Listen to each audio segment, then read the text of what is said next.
दोस्तों नमस्कार, सुब्रत पाल की चिट्ठी में आपका स्वागत है। आज हम कश्मीर की बात करते हैं। जम्मू एंड कश्मीर में से सिर्फ कश्मीर की बात। कश्मीर मतलब आप सोचेंगे एक ग्रेनेड फूट गया, आरडीएक्स का बम का धमाका हो गया, फायरिंग हो गई या आतंकवादी कोई गतिविधि हो गई। कश्मीर का एक सच ये तो है ही, लेकिन एक दूसरा सच भी है। वो दूसरे सच की मैं आपको व्यू बताता हूँ। स्नैप्स। पहला फ़ोटो देखिए, जो डल लेक में म्यूजिक शो चल रहे हैं, इसको शिकारा में बैठकर देखा जा सकता है। और डल लेक की मैं एक इवनिंग फ़ोटो भी आपको दिखा रहा हूँ। अब देखिए, सनसेट भी देख लीजिए डल लेक का। मतलब आम टूरिस्ट डल लेक जा सकता है, चैन से घूम सकता है। इसके साथ ही मैं आपको दिखा रहा हूँ, देखिए हजरत बल का दरगाह, गुलमर्ग की दूर से खिंची हुई घाटी, पहलगांव की घाटी पहलगांव में। और दूसरा देखिए बेताब वैली कहते हैं, क्योंकि बेताब फिल्म की शूटिंग यहाँ हुई थी। देखिए कितना बढ़िया स्नोफॉल ढका हुआ है। मतलब आम टूरिस्ट, आम यात्री कश्मीर में सावधान रखकर आराम से घूम सकता है, उतना डरने की बात नहीं है। अब बात करते हैं कश्मीर की। जब कश्मीर घूमते हैं आप, तो दोस्तों मैंने कुछ पॉइंट बहुत सीरियसली लिख लिया है, क्योंकि मामला सेंसिटिव है, मेरे मुंह से कुछ भी गलत नहीं होना चाहिए। दोस्तों, जब आप मार्केट में घूमेंगे तब आप या तो कारपेट खरीदेंगे या एप्पल खरीदेंगे और भाव दस्तूर करेंगे, और आप कहेंगे हमारे यहाँ ये भाव मिलता है। तो कश्मीरी कहेंगे हम ही तो इंडिया में एक्सपोर्ट करते हैं। मेरे सेंटेंस को पकड़िए, हम ही तो इंडिया को एक्सपोर्ट करते हैं, हम ही तो इंडिया को एक्सपोर्ट करते हैं। अब डल लेक में जब आप घूमेंगे, डल लेक का सिस्टम ऐसा है, आप कोई भी शिकारा चूज़ कर लीजिए, आप शिकारे में बैठ जाइए। आपको रुपए वहाँ के एक एसोसिएशन या कम्युनिटी को देना पड़ता है, उन लोग डिवाइड कर लेते हैं।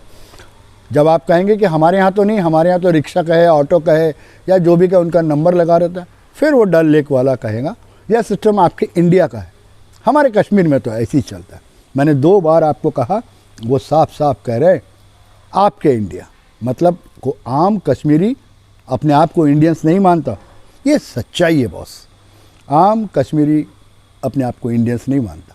हाँ, जब आप घुमा पड़ा के पूछेंगे तो कश्मीर पाकिस्तान को भी नहीं मानते। बिल्कुल हाँ, उनका साफ कहना है हमें इंडिया से कुछ नहीं लेना है, हमें पाकिस्तान से कुछ नहीं लेना है। और ऐसे में ही एक यूथ से जब बात हो गई थी, तब उस यूथ ने कहा ठीक है, पाकिस्तान जीत गया, यहाँ फटाके फूटे और आपने कार्रवाई कर ली।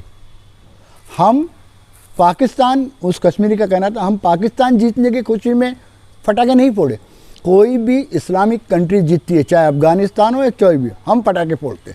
हमको इस्लाम पे भरोसा और हम मुसलमान कंट्री के जीतने पर पटाखे फोड़े, न कि पाकिस्तान पे। और उस पढ़े लिखे नौजवान ने एक बहुत अच्छा सवाल भी कर दिया, क्या आपके इंडिया में, ये वर्ड हमेशा कहा गया है, आपके इंडिया में अगर कोई सपोर्टर इंडिया का, इंग्लैंड का है, न्यूजीलैंड का है, ऑस्ट्रेलिया का है, और वो उनकी जीत पर अगर पटाखे फोड़ता है, तो ऐसा कोई आपके कॉन्स्टिट्यूशन में लिखा है क्या? मुझे ये बात बहुत अखर रही है आज भी। आपका इंडिया, आपका इंडिया, आपका कॉन्स्टिट्यूशन, मतलब कश्मीरी इंडिया को नहीं मानते। अब दूसरी बात है, जब ये बात को क्लियर किया गया, तब सीनियर पर्सन हो कश्मीरी या पढ़ा लिखा यूथ है, वो कहता है हमारे हरि सिंह ने, जब उनको याद दिलाया गया हिस्ट्री, हाँ बोले हरि सिंह ने इंडिया गवर्नमेंट से मदद मांगी थी, तो इंडिया गवर्नमेंट ने मदद कर दिया। अब इंडिया गवर्नमेंट के मिलिट्री भी वापस चले जाने, पुलिस भी चले जाना चाहिए। तब अब यहाँ ज़रूरत होती है इंडिया गवर्नमेंट को समझाने की, कि अगर कश्मीर को इंडिया गवर्नमेंट की सेना और पुलिस छोड़ दे, तो पाकिस्तान 2 मिनट में नहीं, 24 घंटे नहीं लगेगा, कश्मीर पर आक्रमण करके पाकिस्तान कश्मीर को जीत लेगा और हाल पीओ के समान हो जाएगा। जी हाँ, ये समझाने की ज़रूरत है, प्यार से समझाने की ज़रूरत है। ये ज़बरदस्ती नहीं समझा सकता, उनको उदाहरण देके समझाना पड़ता है।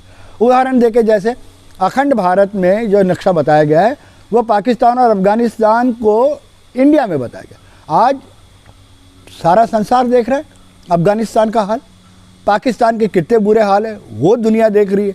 तो अगर हिंदुस्तान की सेना और पुलिस कश्मीर से हट जाए तो हाल बहुत बुरे हो जाएंगे। ये कश्मीरियों को समझाना पड़ेगा, हमें उनको प्यार से समझाना पड़ेगा, आप अभी महफूज हो।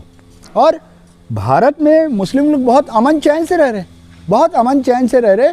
कोई भी कश्मीरी हिंदुस्तान के किसी भी प्रांत, किसी भी शहर, किसी भी कस्बे में चले जाए, गांव-गांव में भी हमारे मुस्लिम भाई है और बहुत अमन चैन से रह रहे। ये कश्मीरियों को दिखाने की ज़रूरत है, ये कश्मीरियों को समझाने की ज़रूरत है। ये जो कन्फ्यूज़न क्रिएट है, बस एक कन्फ्यूज़न है 70 वर्ष का। ये कन्फ्यूज़न है 70 वर्ष का। हरी सिंह ने साइन किया था, ट्रीटी पे साइन किया था, ठीक है। मोदी जी ने अभी 370 हटा दिया। हाँ, अब वो 370 की बात करने के पहले कश्मीर के लोग मोदी जी को बिल्कुल पसंद नहीं करते, प्रधानमंत्री नरेंद्र मोदी को बिल्कुल पसंद नहीं करते।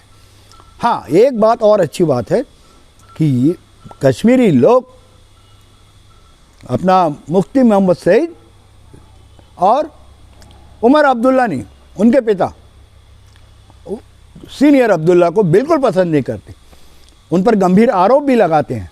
तो इधर नरेंद्र मोदी भी पसंद नहीं और पाकिस्तान के कश्मीर के जो लोकल लीडर्स उन्हें भी पसंद नहीं है। ये युद्ध कहता है कि इन्होंने हमारा फ़ायदा उठाया और ये अपने खास के लिए करते। तो जो आरोप लगे हैं वो तो है। और अब दूसरी बात कि कश्मीरियों को डर है कि उनका कल्चर बदल जाएगा। शायद अभी के गवर्नमेंट वहाँ स्पीड बोट ला रही है डल लेक में, कश्मीरियों को समझाया जाए स्पीड बोट आज की ज़रूरत है। और कुछ बोट चलाएगा कौन? बम्बई, दिल्ली या कलकत्ता या गुड़गांव का आदमी नहीं चलाएगा, वो तो कश्मीरी ही चलाएंगे। इससे तो कश्मीर का इकोनॉमिक्स ही बढ़ेगा। और 370 हटाने के बाद अगर वहाँ इंडस्ट्री आती है, बिजनेस आते हैं, बाकी प्रदेशों के लोग आते हैं, तो वो नौकर किसको रखेंगे? नौकर चाकर किसको रखेंगे? कश्मीरियों को रखेंगे। इसमें कश्मीर का ही अपलिफ्टमेंट है, इकोनॉमिक्स बढ़ेगा, कल्चर कोई ख़राब नहीं होगा। हमारे देश के आदिवासी क्षेत्र में भी अभी कल्चर जिंदा है। और एक चीज़ है, आप बहुत ऑप्टिमिस्टिक रहिए, मैं बहुत ऑप्टिमिस्टिक हूँ कश्मीर के बारे। कश्मीर के लोग अनपढ़ नहीं हैं या बैकवर्ड नहीं हैं।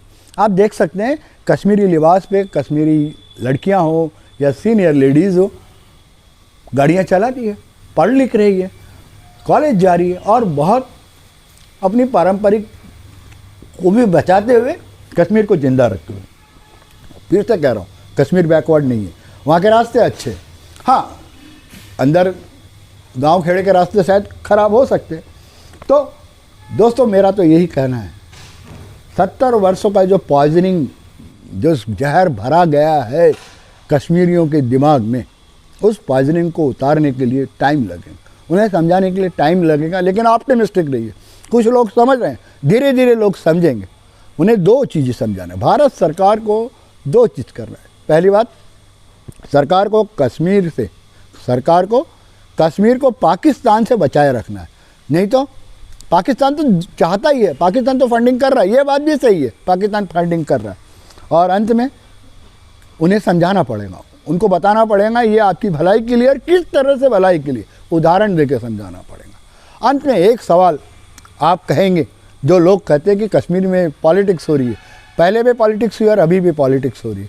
हाँ, लगता है पॉलिटिक्स शायद हो, इसके कोई पुख्ता सबूत नहीं है। जैसे कश्मीरियों ने बताया, अभी जो पानीपुरी वाले, बिहारी पानीपुरी वाले को, गोलगप्पे वाले को फायर किया, कश्मीरियों का कहना है हमको उससे क्या लेना देना, हमको उससे क्या लेना दो, वो कमा खा रहा था, ऐसे बहुत सारे इंडियंस कमा खा रहे, हम कुछ नहीं करते। कश्मीरियों का एक सवाल जो था वो तो सोचने लायक था। पुलवामा में जो RDX का हमला हुआ था, जो विस्फोट हुआ था, अंत में विस्फोट जो हुआ था, उसकी आवाज़ शायद श्रीनगर 15 या 20 किलोमीटर श्रीनगर तक आवाज़ सुनाई दी थी। तो कश्मीरी यूथ का कहना है उतना RDX आया कहाँ से? हमारे पास पैसा नहीं है, हम उतना RDX दे नहीं सकते और आम कश्मीरी आतंकवादी नहीं है। सो फ्रेंड्स, कश्मीर पर ये मेरी एक नज़रिया है, आप सोचिए। मैं ऑप्टिमिस्टिक हूँ, कश्मीर सुधरेगा, ज़रूर सुधरेगा। थैंक यू, नमस्कार, जय हिंद।